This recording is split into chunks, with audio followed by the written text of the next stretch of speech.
Hey Godfeeders, thank you so much. Thank you so much for joining us today. I'm in London at the moment. I'm super excited to be here with these two beautiful, gorgeous men. This is Adam and this is Daniel. And what we're going to do today is we're going to talk about something that you've requested on this channel a lot. It's going to be about emotions and how they connect to the physical body. Yeah, what affect and trauma has. And the way we're going to do it is we're just going to have a chat, we're going to relax together, and you're going to be like in a cafe having lunch with us, just joining in and being part of the conversation. Adam, who are you? What are you doing? Just give me a sentence. So okay, my name is Adam Tallamy. Hi, I'm a life coach. I live in London. And I work with a process called the Feel It process, which basically allows you to change how you feel about anything, including yourself. How about you, Dan? My name's Daniel. I work with emotional release and letting go, and it's a very similar process to the Feel It process, using the same mechanisms, and it's about getting in touch with your emotions, releasing them, and living a freer life. So nice. Great. And we're going to find more out about what they are doing throughout this chat, so we're going to bind that into that. So now, I'd love to hear from one of you. What's your story? Like, how do you come, like a grown-up man? Now we are talking about emotions. Like, it's not something so usual. Yeah. Do you want to go first? Yeah, happily. Okay, let's start with Ed. Yeah, it's definitely not that usual, especially not in the UK, where everyone is a little bit repressed somehow emotionally, I find. I basically used to work in recruitment, and I had a breakdown in 2008. And prior to that, I hadn't done any emotional work. I wasn't spiritual at all. And if you'd have told me I would be doing what I'm doing now, I would have laughed in your face. And I guess what happened was I couldn't work for 2 years. So I had a lot of time on my hands, and I tried everything you could possibly imagine to get myself well. I did all the mainstream things, like counselling. I saw various doctors, and pretty much everyone said it will heal itself in time. It was kind of like burnout, I guess, and I just kept kind of learning new techniques, new healing things. I tried everything, to the weird, the wild, and the wacky. The things that really worked for me, I learned the emotional release process.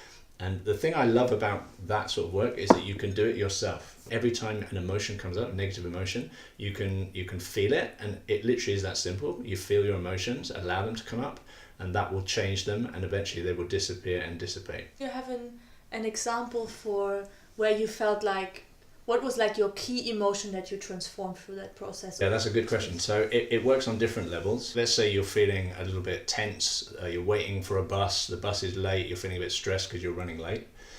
You could clear that in a matter of minutes. And so that's like, those are the small sort of steps that you would take throughout your day.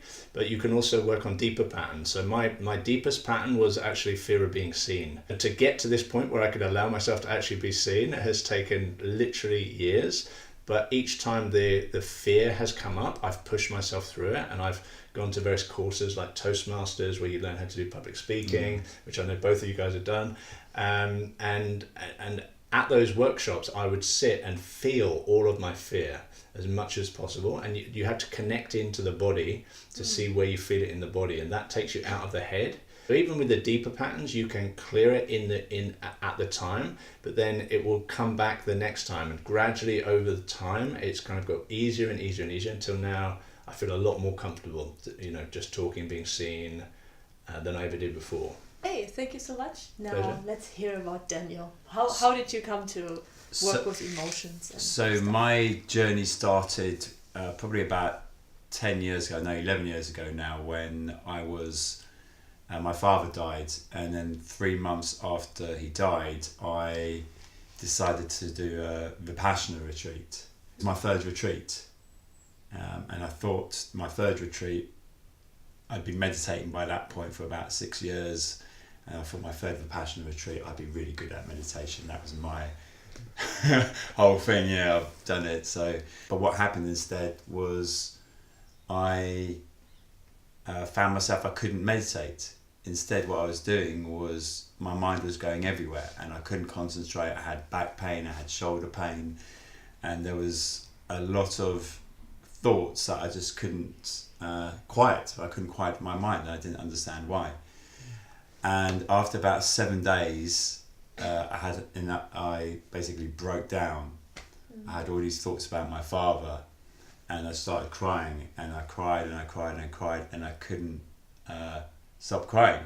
And I thought there was something wrong. I was meant to be meditating, but instead I was crying, and I thought, what was going on? And what I realised was that when I was at the funeral of my father, I didn't cry because I was too scared of what people would think of me. So instead of really expressing my grief, I held it down, and basically I didn't give it an opportunity to move, for energy to move. And the Vipassana retreat, all that energy comes out. Because when you're in a Vipassana retreat, you have no way to suppress your emotions. You have no way, because you're just sitting there all the time. Yeah, it's completely, you're looking inwards all the time. So you've got nothing, you can't suppress it. You know, you can't use television, you can't look at your phone, so anything inside of you is going to come up. Yeah. And this is what happened to me. Have you done one? You've done Vipassana? Well, honestly, as soon as I heard, like, I'm really more like a moving person. I like to do meditation, but not this extreme. And I heard that men and women are separate, and they look into, like, you look into this direction, and the men are looking there. And I was like, nah, I'm not going to do this. But it was I'm not getting distracted by men, I'm getting attracted. So it's kind of good. So, but I have friends who did Vipassana, so it's not that new. Yeah, but I found that on my course, when I done it, when the emotion came out, that was like a whole day of crying. And I even was thinking of quitting because of it. But what happened was that instead of quitting, and the very next day I sit down and I noticed all the pain in my back has disappeared. And I had suffered from back pain for probably about 6 years up until that point. Wow. And I just noticed it just completely got, and the shoulder pain as well. I had shoulder pain. You know, a lot of times when you're sitting meditating for a long periods of time, you do suffer from aches and pains. Yeah. But when I released the emotion, the pain just disappeared. And not only that, my mind was super clear. It was extremely silent and peaceful. I could take my mind to certain areas of my body and it would just stay there. It wouldn't go off on the story. Wow. And that's when I realised the connection between my suppressed emotions, my back pain, my shoulder pain, my mind talking. And from that point on, I've been working with this technique to release all that stuck emotion I have in my body. Because at one point I had a shoulder injury and I fell down ice skating. And when I released the emotion behind that, the pain went away. And I believe that most of the illness and diseases that we carry within us are due to the suppressed emotions that we have. And that shows up time and time again, doesn't it? Yeah. You know, if you've got people come sometimes with, a headache. A headache's a classic that actually, if you go into it and allow yourself to feel the feeling in the headache, you can clear it a lot of the time. It amazes people. I'd say 8 out of 10 people it works with. Yeah, I've sat, following on from that point, I've sat with, I don't get many headaches, but if I've feel a cold coming on, I've sat with a cold, the feeling behind the cold, and let go of that, and by the end of it, the cold's gone. What do you mean? Like letting... Like a sore throat, maybe. No. Yeah. Is it like letting go of the resistance against getting ill? Is it? Because I often feel like, I feel like, I don't want to get sick now, and then of course I get like really sick because, more resistance, more attention. Yeah, what you attract, yeah. You just really feel it, don't you? You just feel the emotion behind, and there'll be emotion behind, the illness or the, oh my God, I'm getting ill. Yeah, so like with a headache, it's often like stress related. So, I'm in this situation at the moment, it feels really uncomfortable, and you just allow yourself to feel whatever that is. And I do that by first I close my eyes, I kind of take your consciousness, your focus into the headache, actually into the pain, and it will show you whatever it is. So you just then need to feel it. And if you don't feel anything, then sometimes there are a few exceptions. If you don't feel anything, you allow yourself to feel nothing. But most of the time you'll get an actual feeling, right? You'll know what it is. There are always subtle feelings within us, Yeah. And there's some of the times they're so subtle and they're so omnipresent, and they've been with us for so long that we don't even know they're there. Yeah. Yeah. And I think if we can quieten our minds, then all of a sudden these unconscious feelings start coming up to our conscious awareness, and then we can, oh my God, I'm actually feeling this way, and then we see it, and then we can, once we're aware of it, we can process it. Yeah. So what I would say is, once you start this process, it works, and you'll see results so quickly that you'll get addicted, because it's just so cool, and you can start to change how you feel about anything. Literally, I mean, you can, from the stress you feel at the bus stop to the headache, to ultimately where you're working towards is to feeling like the best version of you, to get to your fullest potential. And you only actually ever get there by facing your stuff. So it's like you've got to face the parts of you that don't feel happy enough, that don't feel good enough. Those arise in the situations. Say if you've got to go meet someone who is an important meeting, and not feeling quite good enough comes up, which is a regular one, by the way, for all of us, for all of us. Yeah, and me, yeah. More for Peggy, but so That's a bit harsh. little bit harsh. That's how he is. Only joking.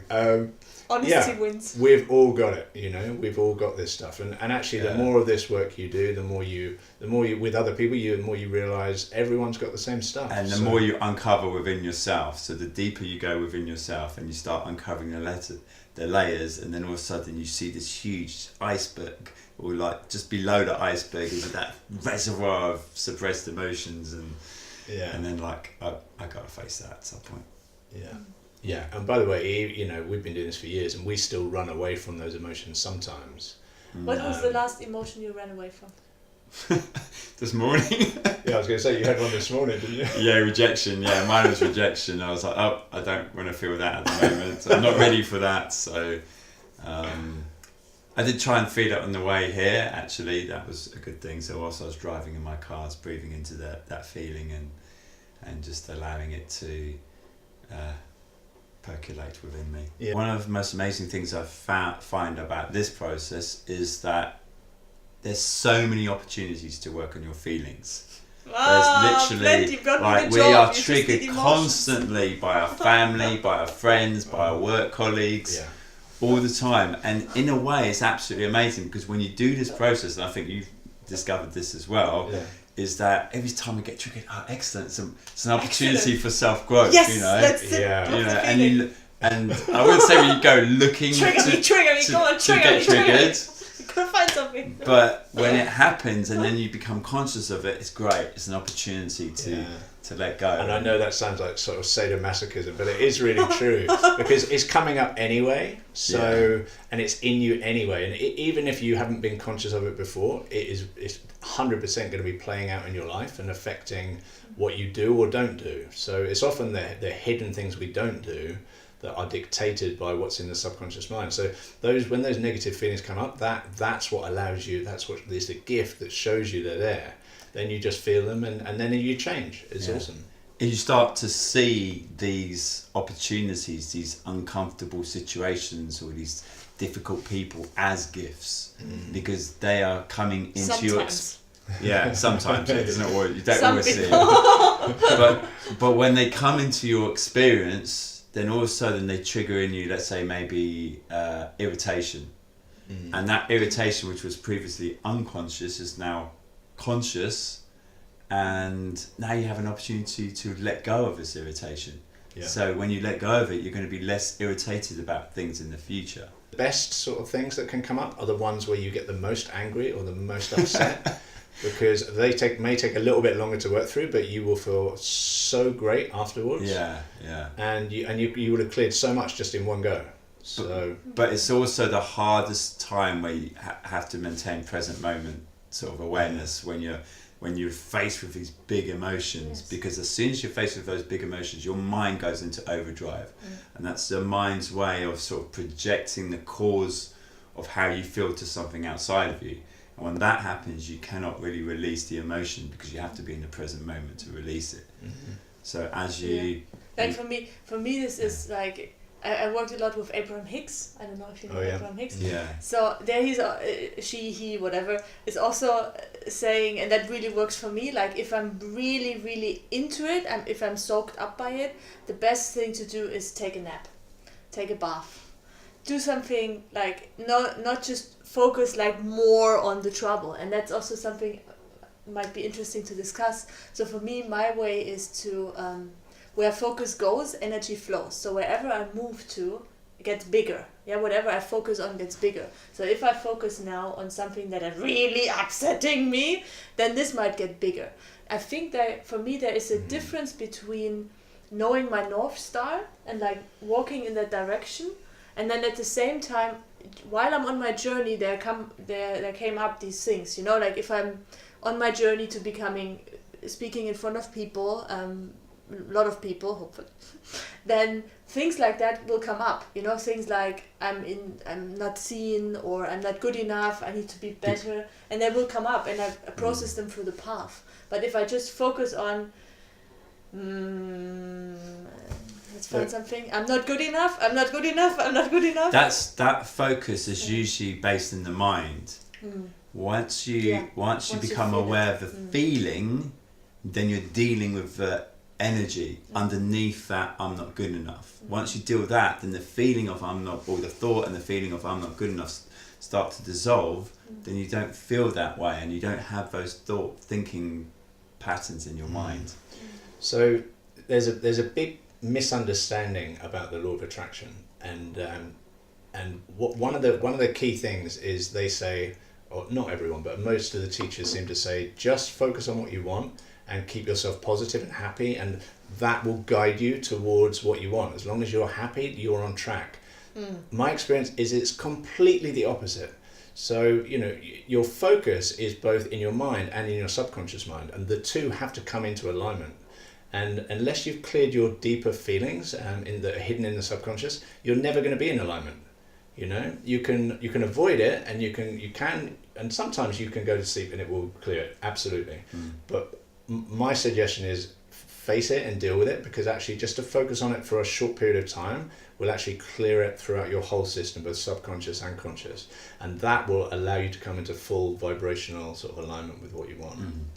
And that's the thing, because whenever you go towards what you want, then what happens is anything that's going to block you from getting what you want will come up as a feeling. Yes. It will come up as a feeling, and then all of a sudden that's your block, and it has to come up so that you remove that obstacle and then head towards what you want. Absolutely. And that's why so many people give up with the law of attraction, because they're like, it's not working. All I'm getting is all the stuff that I don't want, all the negatives, all my fears and doubts about I'm not good enough to have that car or that success or whatever is going to come up, which is the gift. It's the gift again, and it's perfect. It always comes in perfect synchronicity, and you just have to sit and just by feeling it, you're going to work through it, and you will come out the other side. But you have to have the strength, stamina, and tenacity to do that, because a lot of these feelings are so ingrained in us. When they come up, we've been resisting them for ages. We've been running away from them for a long time. So when they come up, Have you? I there's certain feelings that I have, but I still. I have 100%. 100%. But I mean, the being seen thing is everything, because I want to be up there on stage talking to a lot of people and helping a lot of people, and I was too scared to even be in front of a camera.